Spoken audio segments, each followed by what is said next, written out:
Welcome back to the channel, Panda Pals. Let's talk the other way. Oh my god, is this season over yet? Because I am so sick and tired of seeing everybody's stupid fucking face. Alright, so let's talk season 7, episode 15, and pray to anyone, pray to everybody that I have at least one brain cell left by the time this is over. Which, let's be honest, is more than what Luke and Madeleine have combined. Let's check in with Manon and Anthony. Manon is out there getting her boss Sean. She is with her friend Dorian, a very successful entrepreneur in the beauty space, and she's gonna be helping Manon with her business plan for her all-natural, all-French beauty brand. C'est très français, c'est très le sud. On veut vraiment un ingrédient star, c'est le lait de chèvre. Ok, ben on va appeler la marque Biquette Beauty. Now, Biquette is French for young female goat, so yes, they are very committed to the goat thing. And I find it so funny because Manon hated being on the goat farm. Manon is super hyped for this, and she's like, oh my god, Dorian, this is the opportunity of a lifetime. We would be so dumb not to do this.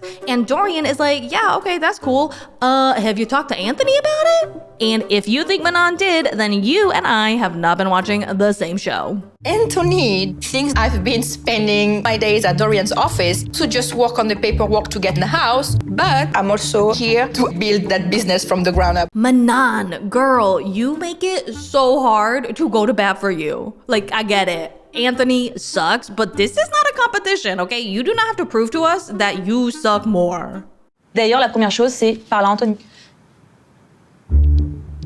Anthony comes to pick her up, and Manon is like, hey Dorian, do you think you can awkwardly sit there while I tell my husband that despite us fighting all the time about money, I went behind his back to get the wheels turning on a business that is going to require us to invest thousands and thousands of our dollars? And Dorian is just like, yeah, sure, which, good for her. I would absolutely pretend like I had explosive diarrhea and gotten the hell out of there. I do not like confrontation. Why would I stick around for somebody else's? Remember, I want to have my own skincare brand. You said you'd be very supportive. We already started on the skincare brand. It's cool, no? Anthony is like, yeah, that's cool. Why are you making such a big deal out of this? And I can't help but feel like this is a little gaslighty. Like, I do get it, they have company presence, so he doesn't want to blow his fuse, but he could have also just said, yeah, that's cool, I wish you had talked to me sooner about this. I just think it's very telling that he chose to say, why are you making such a big deal out of this? Manon is like, I'm making a big deal out of it because you would have shot it down, duh.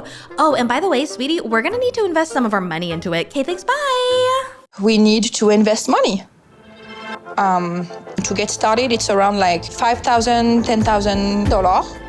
In my opinion, I think that saying you cannot spare $10,000 because you are looking for a house is a little bit of a flimsy excuse in their particular situation, because remember, Manon has the cash to buy the house. Their budget is around $450,000.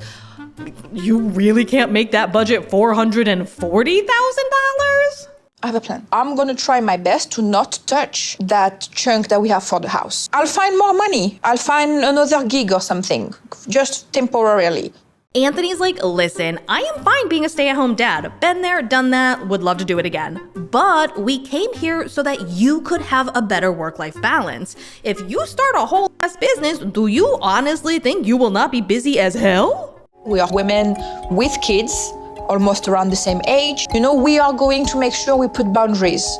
So Anthony's like, okay, Dorian, when you started your business, could you balance work and family? And Dorian tells him the truth, and she's like, no, I had to work all the time. Consacré beaucoup de temps à mon business, le temps que ça démarre. J'ai consacré une bonne année et demie, passé un petit peu à côté de ces moments en famille, d'accord? Manon is definitely regretting asking Dorian to stay, but thank God she did, because Manon definitely needed a slap from reality. Anthony's obviously pissed because A, Manon did all of this behind his back, and B, she chose to come clean in front of another person. It should have been a private conversation between the two of us. I mean, these are major life decisions. I feel like this is gonna set a lot of things back. So the two of them get into the car, they obviously fight. Anthony brings up the same concerns. You're gonna be working all the time, you're not gonna get time with Ben, we're trying to buy a house. I'm definitely not without concern still. And now that we are alone, you're gonna say that? I'm sincere in that I am supportive. What if it gets to the point where it's just too much? And Manon does not want to hear it, so she just keeps repeating, that's not gonna happen, things are different this time. You know me. I know, but look at how like things were in the US. It's not the same. I know, but I'm just saying. I cannot be a stay-at-home mom and I cannot stop working. And then Manon basically sort of tells him to f off because she started the business anyway and she's making it work. I don't want to work part-time and make no money. I'm voicing my concern. Nothing is gonna change. I'm already working on the business. And then she gives Anthony a little piece of loving advice where she's like, I wish when I talk to you, you would not respond so negatively because you're always like, what's the rush? Slow down. This isn't gonna work. And instead, I wish you would just be like, oh my God, you are amazing. This is such a great plan. Hurrah, hurrah, Manon. If you're gonna talk about a certain type of tone, we should talk to each other. That goes both ways. Okay. Let's check in with Luke and Madeleine. Luke and Madeleine are getting ready to meet with a man named Jose so that they can go over the design plans and all this other stuff for their little hotel project. She's getting all dolled up and Luke is like, baby girl, could you maybe beat your face a little faster? I do not want to be late. And Madeleine is like, ugh, because she's a brat. But also, why did you plan a business meeting the weekend of your wedding? I can't believe you make appointment business in the weekend of our marriage. I figured might as well take advantage of us being in the area. Madeleine is also mad because Luke made this appointment without her input, so it really feels like he's treating this business like it's his business and not their business. Anyway, Girly is grumpy to the max because she is not feeling super well. Do you want to take 3 guesses as to why? I've been feel dizzy. We have with no protection. And I say no, I don't pregnant. Oh my God, maybe I gonna be? If you are raw dogging it and you are shocked that you got pregnant, it is really hard for me not to want to smack you in the face. So I've never gotten pregnant. I don't even think I've been around that many pregnant people. But for those of you who have, do pregnancy hormones turn you into a raging cunt? Because Madeleine, I swear, is so much more unbearable in this moment than I ever thought a person could be. Can you give me a lemon? I hope you feel better. You think I feel better? You even give me the lemon I need. I tell you I want the fruit and you don't buy the fruit. Madeleine basically rips him a new asshole. And Luke is like, the f are you talking about? I literally just got back from buying you limes. I got you a whole bag. It's right here. Why you don't do it for me? You never be careful of me. Stop car and give me the lemon. Bro, just push her out the door. All the lemons are in a bag right here. You can't just reach over. No! Yeah, just push her right out. You know, don't even give her the courtesy of slowing the vehicle down. It's somewhere right No, I don't care anymore. I hate you. Madeleine tries to justify this heinous behavior of hers as just being stressed out because she might be pregnant and she is just not in a place where she is ready to be a mother. We have so many problems. I don't think this is the moment we should have a baby. And I don't feel right now I prepare for that. Maybe you should have wrapped his teeny pecker then. Like, I understand that condoms are not 100% effective at preventing pregnancies, but that does not mean there is no point in using one.